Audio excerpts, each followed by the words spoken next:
Bom dia, turma! Hoje iremos dar continuidade às nossas atividades de ciência, né? E hoje começaremos os conteúdos do segundo bimestre, né? Hoje a gente tem como conteúdo o Sol e o Fogo, certo? Aí trouxe a imagem primeiro para vocês. Por que o Sol pega fogo? O Sol é grande e concentra muito hidrogênio, sendo mantido por uma forte gravidade. Com isso, a pressão e a temperatura lá dentro são muito altas, fazendo com que os átomos de hidrogênio colidam entre si, no que chamamos de fusão nuclear, e gerem hélio, certo? Então a gente pode ver que o Sol é grande e concentra hidrogênio, né? Muito hidrogênio, né? E também é mantido por uma forte gravidade, né? E a pressão e a temperatura são muito altas, fazendo com que os átomos de hidrogênio colidam entre si, né? E entre si, né? Que chamamos de fusão nuclear, certo? Isso a gente pode ver aqui na imagem, né? Na outra imagem a gente vai ver o que acontece se o Sol desaparecer. Se este astro sumisse, de repente, a luz natural incidente desapareceria e dentro de poucos dias a Terra ficará gelada. Tudo que constitui nosso planeta ficará congelado: rios, mares, plantas e nós, humanos.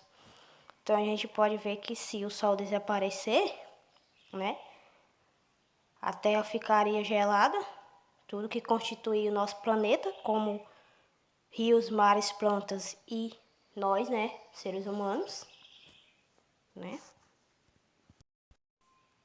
Qual a importância do Sol para o ciclo da água? A energia do Sol é o grande impulsionador do ciclo da água. Ao fornecer luz e calor ao planeta Terra, a energia solar aquece a água e evapora parte dela.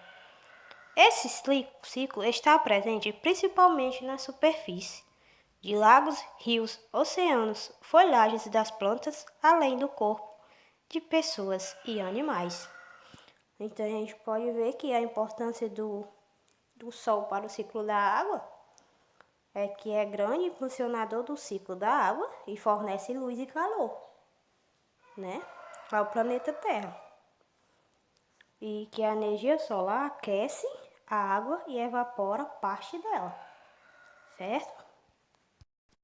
Porque o Sol queima sem alimento, sem oxigênio, perdão. No Sol há liberação de energia graças à fusão nuclear, isto é, uma reação nuclear que combina elementos leves, como hidrogênio, produzindo núcleos mais pesados. No Sol há oxigênio e o fogo, que lá existe, é decorrente da elevação da temperatura de toda aquela massa graças ao processo nuclear. Então, por que o Sol queima sem oxigênio, né? No Sol, a gente vê que há liberação de energia graças ao que? A sua função nuclear. Isto é, né, uma reação nuclear que combina os elementos, como o oxigênio, produzindo o núcleo mais pesado, certo? Um pouco do fogo, certo? O que alimenta o fogo do Sol? O Sol é movido a hidrogênio, que se funde no calor do seu núcleo, numa reação parecida com um reator atômico. Ele transforma hidrogênio em hélio a 4,6 bilhões de anos, 6 bilhões de anos. Ao nascer, o Sol tinha hidrogênio suficiente para queimar durante 10 bilhões de anos. Então, o que alimenta o fogo do Sol, né? A pergunta a gente pode ver aqui. O Sol é movido por oxigênio, a hidrogênio, movido a hidrogênio, né? Funde no calor do seu núcleo, numa reação parecida com o reator atômico, né? Reator atômico, e transforma hidrogênio em hélio, certo? Por que o fogo precisa de oxigênio? O fogo é resultado de uma reação química provocada por 3 ingredientes: oxigênio, combustível e calor. Quando eles se juntam, o oxigênio reage com o combustível numa violenta oxidação, chamada de combustão. Oxidação é quando os átomos de gás oxigênio se separam para se combinar com outros elementos químicos. Então, por que o fogo precisa de oxigênio, gente? Porque o fogo é uma reação química, não é isso? Por quem é formado a reação química do fogo? Por 3 ingredientes. Quais são? Oxigênio, combustível e calor, né? E a gente vê também que eles se juntam. O oxigênio reage com o combustível numa violenta oxidação, que é chamada combustão, né? Oxidação. O que é oxidação? Quando os átomos dos gás oxigênio se separam e se combinam com outros elementos químicos, certo?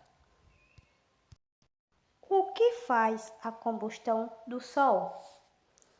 O Sol libera energia graças à função nuclear. A gente já viu essa parte, né? Isto é, uma reação nuclear funde elementos com hidrogênio produzido no núcleos mais pesados. No Sol, há oxigênio. O fogo que lá existe é decorrente da elevação da temperatura de toda aquela massa graças a processos nucleares. Então, essa é a combustão do Sol, certo? Quais os 3 elementos essenciais para que exista o fogo?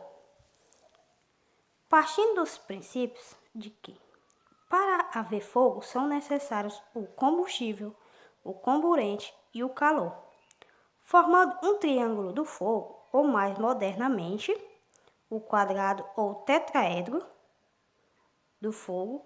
Quando já se admite a ocorrência de uma reação em cadeia, para nós extinguirmos o fogo, basta retirar um desses elementos, certo? Então, os 3 elementos essenciais para o fogo são combustível, comburente e o calor, certo? A gente vai ver um pouco da evolução das máquinas a vapor, certo? Que tem tudo a ver com o calor, ok? E também é um dos nossos conteúdos de hoje, a máquina a vapor, certo? Para que serve a máquina a vapor? O motor a vapor é uma máquina que transforma a energia térmica do vapor em energia mecânica, utilizando um embolo que se movimenta dentro de um cilindro. Assim como a máquina de Watt, o combustível queima fora do cilindro, ou seja, é combustão externa que diminui a poluição, certo? Então a gente vê que a máquina a vapor sendo queimada, quando queima fora do cilindro, ou seja, é a combustão externa, diminui a poluição, ok? Como é o funcionamento da máquina a vapor? Uma máquina a vapor não cria energia, mas sim usa vapor para transformar a energia quente, que é liberada pela queima de combustível. Toda máquina a vapor possui uma fornalha para que seja realizada a queima de carvão, óleo, madeira ou mesmo outro combustível para produzir energia calórica. A gente vê que a máquina a vapor, ela não cria energia, mas sim usa o vapor para transformar a energia quente, né? Que é liberada pela queima de combustão, ok? Qual é o combustível da máquina a vapor? Criou-se assim. O sistema das fábricas acelerou-se a revolução industrial a máquina a vapor. Utiliza o material combustível como o carvão para obter vapor da água, que é mantido sob pressão e tem sua força utilizada para pôr em movimento um embolo ou pistão. A gente vê aqui que o carvão, né, é o combustível mais usado para a máquina a vapor, certo? A gente vê aqui, ó, as imagens, né, de algumas máquinas a vapor, antigamente, né? Em seguida, tem início a construção de vários veículos autotopélidos, rodoviários similares a carruagens e veículos destinados a trafegar sobre os trilhos. A máquina é quase toda feita em ferro, fundido cinzento, porém parafusos, bielas, eixos, hastes de comando e afins são aço, carbono 10-20. A cadeira é toda em cobre e soldada a prata. O coletor de fumaça a chaminé é em latão e também soldada a prata. A gente pode ver, gente, essa máquina a vapor já é bastante desenvolvida, né? Evoluída. Ela evoluiu bastante diferente daquela primeira imagem que a gente viu no começo. Pode ver, ó, a máquina a vapor antigamente, ó, né? Para aquelas de hoje, para as de hoje que são bem evoluídas, né? Evoluiu bastante as máquinas a vapores, né?